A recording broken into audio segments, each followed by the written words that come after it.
Welcome to Same Spit, Different Face TV. Well, my opinions is facts, and if you don't like my opinions, you can start your own podcast. And it's free.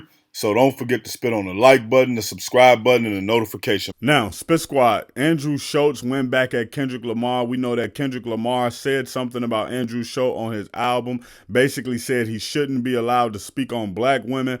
And when you look at the situation, I do think that Charlemagne has emboldened Andrew Schulz to be able to say some wild things, but I also have to give some credence to the fact that Andrew Schulz is a comedian, and this is who he is. This is not like it would be different if, in my opinion, it would be different if this was somebody who Andrew Schulz just became.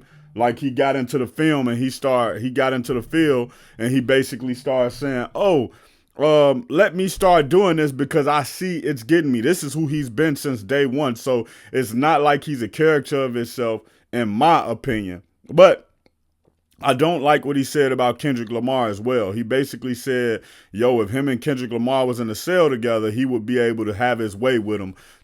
He basically said he would be able to R-word him. He did say it would be like consensual. He would have the decision to choose the position he'd want to be in. So he basically was making a joke about Kendrick Lamar being a very little man and not really being able to defend himself. And he basically said, hey, anybody else in Kendrick Lamar's camp, everybody, I know they street guys, they could do whatever they want to me, but Kendrick Lamar specifically, he can't do anything to me. Only thing he would be able to do is decide if he enjoys it or not. So that was very disrespectful, of course, especially I felt like he should have handled that better, but if you know Andrew Schulz from the Brilliant Idiots, you understand that he gonna come back. And one thing that ends up happening is that if you allow, like, once you start apologizing to one person, you have to apologize to everybody.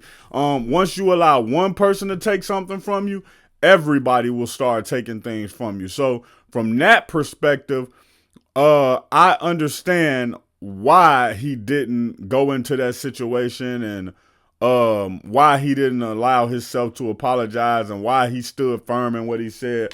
I don't think Andrew Schulz is correct, and I don't think Kendrick Lamar is correct either. I think they both posturing, so to speak. It's just a crazy situation. These thoughts are just running through my mind about it. And on one hand, I don't like what Andrew Schulz saying. A lot of times Andrew Schulz is saying a lot of cringy stuff in the realm of it being comedy, and Charlemagne is letting him get away with it.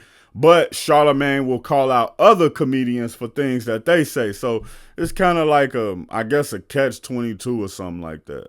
Check out my original Chicago hood movie in the end screen, No Time to Play Fair.